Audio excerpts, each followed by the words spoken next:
right, this is Making Out Media.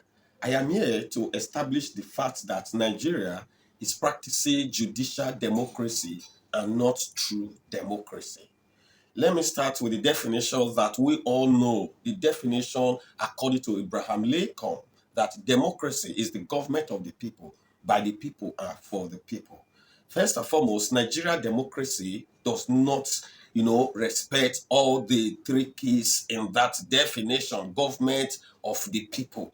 What we practice in Nigeria today is not government of the people, but government of the politicians. But then by the people, it's not government by the people, but government by the judiciary for the people. Is equally not government of for the people, but government for the politicians. First and foremost, we must establish that every politician in office, from the position of governor to presidency, they are all products of judiciary. Now, what do I mean?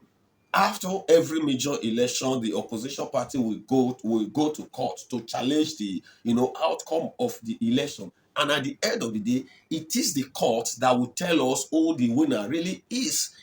Even in some cases where the person in office was wrongly or fraudulently declared a winner, the court is going to tell you that the person is the person who truly win the election. In that case, the will of the people is undermined. Okay, the voice of the people is undermined. It is when the voice of the people is recognized that you call it government by the people. And now, in this case, it is government by the court. Now, let's go straight to Rivers State, where the court has said that the CBN and the Accountant General of the Federation should stop paying allocation to Rivers State. It therefore means that the court doesn't care. The people can just go and starve. Okay, because once the staff, the workers do not receive salary and every other thing, it therefore means that the economy of Rivers State can stagnate, it can stand still. In fact, it can even go to hell. Nobody cares. In that case, now the court has determined that.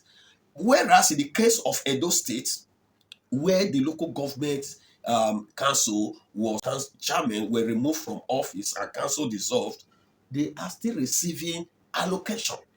Edo State is still receiving allocation where the local government was fraudulently dissolved. They are still receiving allocation. In that case, the court is not interested about that because that is the person whom they want there. That is what they want to happen in Edo State. But in the case of Rivers State, where we all know, even those of us who are not lawyers, we all know the condition under which any elected political office holder can leave the political party platform that brought him in. We know the condition which can allow him to move to another party.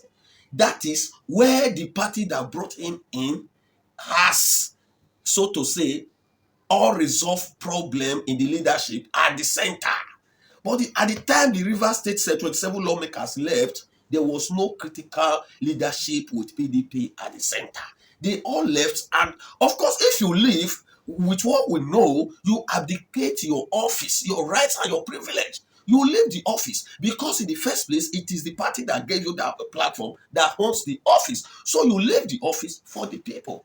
But in this case, they left the office. Some people are still saying, no, they are still the leaders.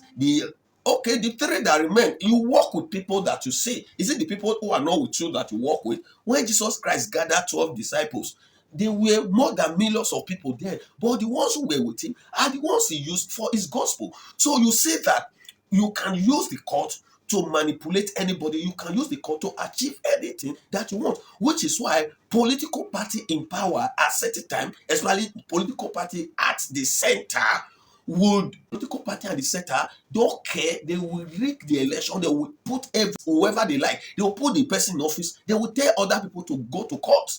You go to court because the court belongs to them. The court is the one who will not truly define who holds the office. Of course, you will do the bidding of the person who put you there.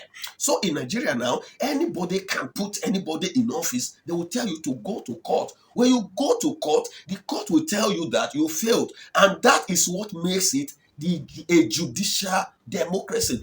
In true democracy, the voice of the people is always heard. The position of the people is always respected. The will of the people is always respected. A kind of democracy where all rules work, a kind of democracy where the constitution is respected. But in this case, under the pretext of interpreting the constitution, the whatever court that you have it, they will come and pass. They will just tell you this person is the winner. We will declare the judgment on so day. There is another day we will now come and give reasons, just because these people, they have given them much power than what it should be. But then let us stop these things, because this is the height of corruption. Where you see red, you call it black. You see black, you call it red. But my main concern here is that what you have done in Rivers, they go to Edo State to do it. In Edo State does not have local government chairman in the elite local government as to speak. You have spoken what you like for Rivers State, fine. Go to Edo State and do the same thing to show that it is the same rule or law that that is applicable to all. So in Nigeria, we practice judicial democracy. Now, let me say it again. In all the states where governorship election is conducted now, the other parties must run to court, right? It is court that will say this is the winner. So it makes a judicial democracy according to the way I see it. I don't know how you see it. Please drop your opinion. Let's push together. But do not forget to like and share. Also to follow me. Please, it's very important so that you can continue to see more of my analysis. MMM is my name.